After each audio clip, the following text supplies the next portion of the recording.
Hello my dear children. This video is based on the topic tenses. So let's begin with the very first thing, that is the verb itself.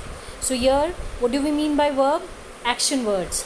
ऐसे words जो action पे based है, जो regular basis पे subject action कर रहा है उस sentence में, उनके बारे में जो बताता है वो verb कहलाता है. ठीक है. सो यहाँ पे वर्ब का क्या इंपॉर्टेंस है when we talk about tenses. Tenses के अंदर आप देखोगे कि it changes with the time. आप अगर पास्ट टेंस में है या प्रेजेंट टेंस में है या फ्यूचर टेंस में है, तो इन तीनों टेंसेस के अंदर आप नोटिस करेंगे कि एक्शन वर्ड्स जो भी हैं, जो वर्ब है, वो उसका टेंस फॉर्म चेंज हो रहा है. तो जब टेंस फॉर्म चेंज हो रहा है, दिस सिंपली शोज़ कि आपका automatically you are directly talking about the change of the verb in first, second or third, that is the past, present or future tense. Okay, so let's read this. The verb indicates the time by certain changes in its form. These changes are called tense forms. Tense changes. Tense changes किसका है? समय की बात कर रहे हैं. समय जो बीत गया, जो अभी है और जो होने वाला है. जब इनकी हम बात करते हैं तो ऑब्वियसली आप उसमें एक्शन वर्ड्स की बात कर रहे हो. तो वर्ब के अंदर जो चेंजेस आते हैं वो टेंस की वजह से आते हैं, और वो टेंस जब चेंजेस लाता है तो ऑटोमेटिकली वो आपकी टेंस फॉर्म को बनाता है और आपके तीनों टेंस फॉर्म्स को डिपिक्ट करता है. Okay, so let's move ahead. Actions and events happen in time. So when a verb expresses these, it also expresses the time of action, event और state. It's all about present, past and future. The depiction of time, at what time, when did the specific action took place. जब इन सब की बात करते हैं तो हम action words की बात कर रहे हैं, दैट इज़ वर्ब फॉर्म. और वर्ब एक सर्टन टाइम को बताता है जब उसमें चेंजेस आते हैं, उस एक्शन में जब चेंजेस आते हैं as per the tense form, तो वो आपके टाइम के बारे में बताता है कि वो पास्ट में हुआ, प्रेजेंट में हुआ या फ्यूचर में हुआ. So your verb indicates the action done by the subject. Very important to understand. Secondly, tenses are tools that are used to express time. They refer to present tense referring to present time, past tense referring to past time, and future tense referring to future time. Obviously, जिस time जो action होगा या होने वाला है या हो चुका है, उनके बारे में जब बताता है तो वो क्या कहलाता है? टेंसेस कहलाता है, जो उसके टाइम को एक्सप्रेस कर रहा है. और उसके साथ कोरिलेट किसको करते हैं हम? वर्ब को करते हैं जो एक्शन सब्जेक्ट करता है. Okay, so let's move ahead. Further these have 4 forms. Present tense इसके अंडर आ जाता है आपका, क्योंकि ये प्रेजेंट टाइम को डिपिक्ट कर रहा है, तो हम यहाँ पे बात करेंगे सिंपल या इनडेफिनिट. सिंपल या इनडेफिनिट के अंदर हो गया, it merely states an action और event. It does talk about the completion of the action. Unchanged form, that is bare और dictionary form. It is the regular form, that is the first form of the verb. इसके अंदर आप use करते हो. ठीक है. He teaches in a school, ये simple form में है और इनडेफिनिट इसलिए है क्योंकि जब तक वो स्कूल में है तब तक वो पढ़ाएंगे. So it will continue till the day that person will leave the college और स्कूल. तो उसका टीचिंग तब तक कंटिन्यू रहेगा जब तक वो स्कूल में है. दिस इन मीन्स, तो इसमें टीचर्स में ES फॉर्म अगर ऐड हो रहा है या S फॉर्म ऐड हो रहा है तो वहाँ पे हम प्रेजेंट टेंस की बात कर रहे होते हैं, और यहाँ पे हम सिंपल प्रेजेंट इंडेफिनिट टेंस की बात कर रहे हैं, which is happening every day on regular basis. Okay, uses क्या क्या हैं इसके? जैसे to talk about things in general, things that are happening all the time. Let's take the example. The principal always meets the parents between 10 and 11 AM. तो इसमें simple क्या बोल रहे हैं?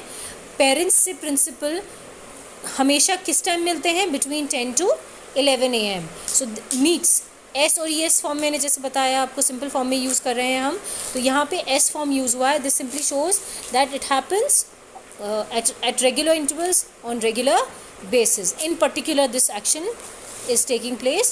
ओके, उस मोमेंट नहीं हो रहा है, बट उसी मोमेंट वो स्टार्ट होता है और उसी मोमेंट वो ख़त्म भी होता है. ठीक है. Let's switch to the next thing. We often use words like always, never, usually, generally, often, seldom, sometimes, every day, on Sundays, once a month, etcetera. With this tense, I seldom get late for school. या फिर आपने जैसे salary है, salary every month के end पे आती है. So this happens once a month. Okay, so all such things come under simple present indefinite tense. Let's move to the second point under this. To express scientific facts or permanent truths, like water freezes at 0 degree centigrade. This is a scientific fact. ये हमेशा इस level पे जब आप water को freeze करोगे 0 degree centigrade के वहाँ पे ले जाके, तो डेफिनेटली वाटर फ्रीज हो जाएगा. सो this is a scientific fact and this will happen whenever this process takes place. Okay, let's take the other example. It rains heavily in Assam. यहाँ पे this is a permanent truth. This happens every time. तो ये एक permanent truth है, right? Geographical conditions ऐसी हैं, environmental conditions ऐसी हैं कि जिसकी वजह से this happens every time, every year this happens and it is being noticed.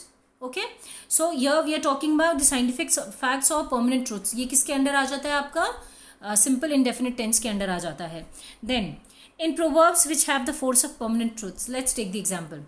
Too many cooks spoil the broth. Simple, आपने कई बार ऐसे देखे होंगे प्रोवर्ब्स होते हैं जो ये जस्टिफाई करते हैं कि वो परमानेंट ट्रूथ्स को एक्सप्लेन कर रहे होते हैं इन फ्यू वर्ड्स. ठीक है, तो आप इस तरह के जो प्रोवर्ब्स हैं वो किसके अंडर आते हैं? सिंपल प्रेजेंट टेंस के अंडर आते हैं. ठीक है. Now fourth one, to express natural qualities or processes and professional activities. वो कौन कौन से हैं? Let's take the example. These verbs could also be considered as verbs suggesting general or universal truths. A botanist studies plants. Obviously, जैसे एक doctor है वो medicine पढ़ेगा, वैसे बोटानिस्ट है वो क्या पढ़ेगा? प्लांट्स के बारे में पढ़ेगा, बॉटनी पढ़ेगा. So this is a permanent truth and this is universal truth. ये एक्सेप्टेबल है because this does take place and इसके अलावा वो और कुछ बॉटनी में और कुछ आता नहीं है. It is the study of plants. Okay, so this is a truth. So it is included under simple tense, simple present tense. Next one, in exclamatory sentences beginning with here और there. Here comes Arya, our most promising player. So here comes here comes में आपके क्या use हुआ है? S form use हुआ है. So again it is talking about the simple present tense की here comes हमारा आर्य आ रहा है. Our most promising player in the exclamatory sentences where it begins with there or here. Now move to the next one. In newspaper headlines, the Prime Minister inaugurates the annual trade fair. जो fair 4 दिन चलना है चाहे 2 दिन चलना है, उसका inauguration किन्होंने किया? प्राइम मिनिस्टर ने किया. So the action has taken place in such headlines. S और E S form is used. Seventh one, to make a request और टू गिव सम एडवाइस और a command in imperative sentences. What are imperative sentences? See children, imperative sentences are used to issue a command or instruction, make a request or offer advice. Basically they tell people what to do. आपको एक statement जैसे form में होता है, आपको उसमें आपको ऐसा फील होगा somebody is asking you to do something और requesting you, और एक कमांडिंग टोन होगी उसकी, या फिर आपको ऐसा लगेगा कि एडवाइस दिया जा रहा है, सजेशन जैसा है. सो ये जब सारी चीज़ें आती है किसके अंडर आती हैं? इम्पेरेटिव सेंटेंसेस के अंडर आती हैं. उसका इंप्रेशन ऐसा फील होता है कि जो वो सेंटेंस के थ्रू आपको एक्सप्रेस किया जा रहा है, it feels as if it is a command और अ रिक्वेस्ट और an advice. So to make a request और टू गिव सम एडवाइस और a command in imperative sentences, वो सब किसके अंडर आते हैं? आपके अगेन सिंपल प्रेजेंट टेंस के अंडर आते हैं. तो एग्जाम्पल दिया है इन्होंने, go out and lock the door. Okay, so यहाँ पे ये वाला go out and lock the door, it is sort of ये इंस्ट्रक्शन जैसा है या एक कमांड जैसा है. तो यहाँ पे ये किसके अंडर है? ये इम्पेरेटिव सेंटेंस, और ये किसके अंडर आएगा? अगेन सिंपल प्रेजेंट के अंडर आएगा. To express a future event already planned, एक ऐसा इवेंट जो आपने प्लान कर लिया है उसके बाद उसमें भी आप सिंपल प्रेजेंट टेंस के अंदर पुट करते हैं. जैसे the president leaves for Berlin on 15 मई. एक होता है लेफ्ट, जो पास्ट में हो गया, वो चले गए हैं बर्लिन. एक होता है कि ही विल बी गोइंग, ठीक है, एक्शन होना है फ्यूचर में. ये भी एक्शन फ्यूचर में होना है, लेकिन इसकी सारी प्रिपरेशन इन एडवांस कर ली गई हैं. सो ये मोमेंट, ये वाला कैसा है? इस प्रेजेंट सिनेरियो में ये काम शुरू हो चुका है और ये तब तक कंटिन्यू करेगा जब तक वो बर्लिन नहीं चले जाएंगे, तो ये सिंपल प्रेजेंट में आ जाएगा। यहाँ पे एस और ES फॉर्म यूज़ होगा, तो यहाँ पे एस फॉर्म यूज़ हुआ है। The present leaves for Berlin, वो कब जा रहे हैं बर्लिन? 15 मई को। So here the action has taken place the moment the things और the preparations have been done. So in such cases also जो इवेंट्स ऑलरेडी प्लान हो जाते हैं उसके लिए भी आप सिंपल प्रेजेंट टेंस को यूज़ करते हैं। In conditional clauses when the verb in the main clause is in a future tense, as you all know what are clauses and phrases. Clauses है जिसके अंदर आपके you have the action word and you need to have one main verb and one verb in it.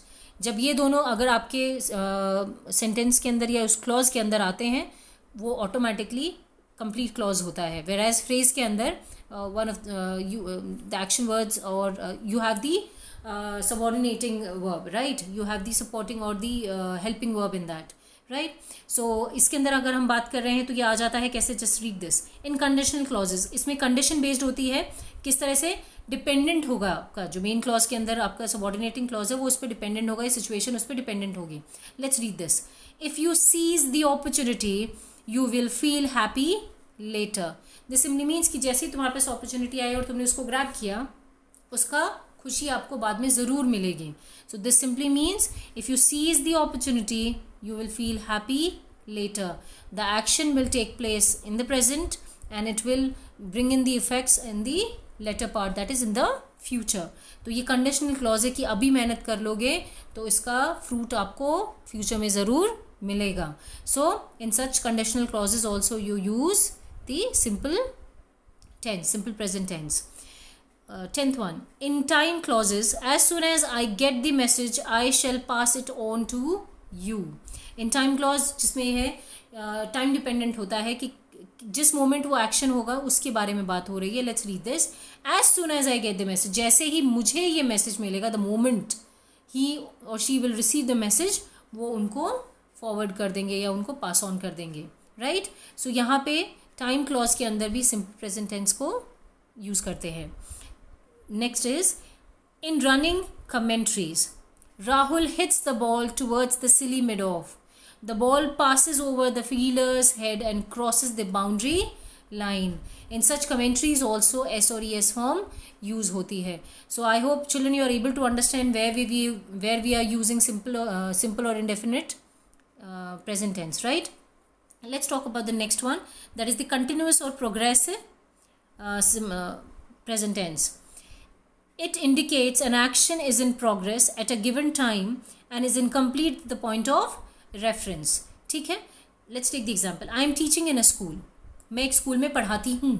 इसका मतलब क्या है, ये action already start हो गया है, ठीक है। It is a continuous process और मैं तब तक पढ़ाती रहूँगी जब तक वो एक्शन कंप्लीट नहीं होगा। और वो एक्शन कब कंप्लीट होगा, the day the person is going to और the teacher is going to leave the school. So यहाँ पे क्या, it indicates an action which is in progress at a given time, कि जब उन्होंने ज्वाइन किया तब से वो अब तक वहाँ पे पढ़ा रही हैं। और वो क्या पढ़ाती है, she is a teacher, okay, she's teaching in a school. So this is continuous or progressive form. Let's talk about the next one, that's simple perfect tense. It indicates an action is complete, that is actions completed in the immediate past. Just अभी action complete होके ख़त्म हुआ है, वो क्या है, I have taught in a school, मैंने school में पढ़ाया है। ये action अभी just few minutes or few days or few hours back it has been completed. तो ऐसे immediate past की जब हम बात करते हैं वहाँ पे आपका perfect simple perfect tense use होता है, ठीक है। Let's move to the next one, perfect continuous. It indicates an action has been in progress for a period of time, so therefore it means that an action began in the past but is still happening at the time of speaking. Let's take the example then I'll explain. I have been teaching in a school for 10 years. इसका मतलब क्या है, ये पिछले 10 साल से वहाँ पढ़ा रही हैं। स्पेसिफिक पॉइंट ऑफ टाइम की बात हो रही है, कितना, 10 साल हो गए इनको यहाँ पे पढ़ाते हुए। So let's read this. An action has been in progress for a period of time, तो ये पीरियड ऑफ टाइम क्या हो गया, 10 years हो गया। So therefore it means an action began in the past, it began 10 years back but is still happening at the time of speaking, when that person has spoken this statement, तो इस sentence को बोलते time वो उस moment में है जो वो present tense में है, right? So ये क्या है? This action began 10 years back but it is still in progress. तो ये perfect continuous tense बन जाएगा. With this, children, we come to the end of the simple present tense or indefinite tense or the present tense itself, sorry, with the 4 forms. That is the present tense. Then you have the continuous or progressive tense, perfect tense and perfect continuous tense under present tense. The 4 forms. With this, children, you have the exercise 1. Fill in the blanks have been given. So I expect that you complete this exercise, and wherever you have any doubt, please do ask me. In the next video, we'll be talking about the past tense. Okay. Thank you so much.